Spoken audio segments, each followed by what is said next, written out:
When I listen to live music, I know that it's live. Sometimes, like Cheryl and I were in New Orleans years ago, and walking down one of the streets, and there were several, jazz clubs and everything, and you could hear many different groups playing in these different clubs. And yet, before you got to the door, you knew which ones were live music and which ones were loudspeakers. And I remember pondering at the time, why is that? And at that time, and at times when I would be doing recording engineering, I tried to decide what it was about the nature of that sound that that was evidence that it was live rather than reproduced. And number one was dynamic contrast. And I'm not saying dynamic range, I'm talking dynamic contrast, which includes dynamic range. In order to have excellent dynamic contrast, you have to have excellent dynamic range, which is the range between the quietest passages of music and how that very quiet pianissimo sound interacts with room acoustics, all the way up to fortissimo and beyond, to the crest factor. That's dynamic range, but contrast has to do with rate of change. How quickly does it go from almost no sound to crest level, peak levels? And I was doing a recording of drummer Eddie Graham years ago for a recording that we did called Swonderful Jazz. And I remember, and John Curl was there. We were using this Ultramaster tape machine that he had built for me.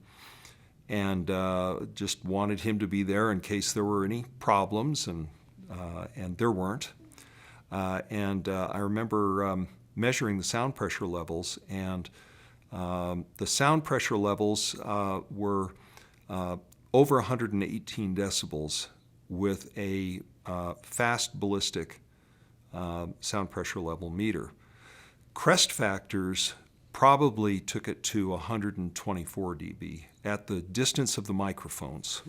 They weren't right on top of the drums, they were back a little bit.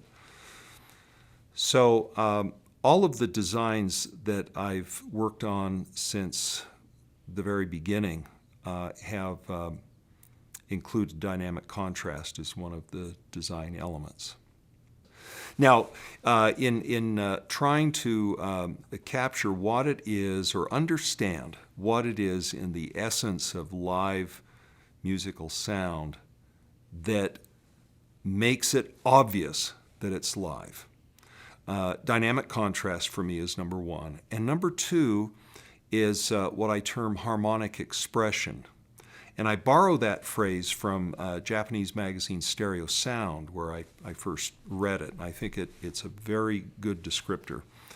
That there is a purity and a completeness and correctness to the harmonic series that follows each note or chord musically. And that even instinctively, almost intuitively, I think we expect that in sound. And of course, most systems, and I'm talking loudspeakers here, are not particularly good in either dynamic contrast or harmonic expression. In the world of fine loudspeaker design, and there are many fine loudspeaker designs that come from companies other than Wilson Audio, within that range of fine designs, there's usually a balance of qualities, and they tend to be determined by the aesthetic priorities and the technical capabilities of the designer. And there are some designers who are very talented technically, but don't necessarily ask the same questions that for example, I would about the aesthetics of the sound. Each individual is looking for somewhat different balances. There are some designers that stress smoothness of frequency response above almost everything else.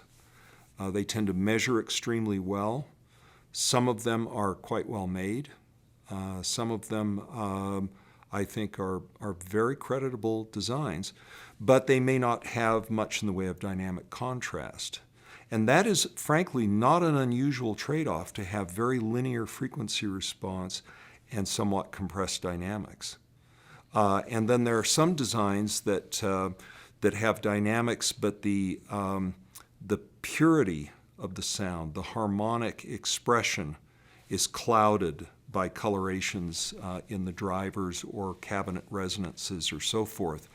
And there's no perfect loudspeaker out there.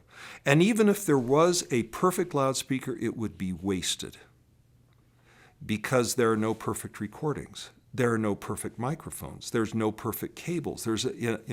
So you basically are getting an imperfect signal into this perfect loudspeaker, and it would perfectly reproduce an imperfect source.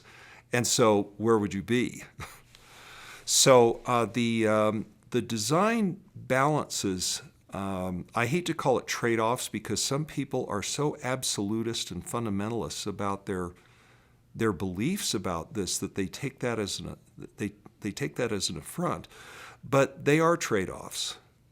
You are taking a collection of wires and capacitors and cones and voice coils and electrostatic panels or whatever your particular menu of design parameters includes, and you're trying to reproduce the sound of all of these different instruments and all these different acoustics and so forth. It's an impossible task, but it's a delightful task. It's a labor of love. We're dealing with an art form, and we're dealing with a human interface, and we're dealing with a mechanical device. And you have to balance the involvement of the human interface and the perfection of the sound and the accessibility of it, and how much joy and satisfaction does it give the listener.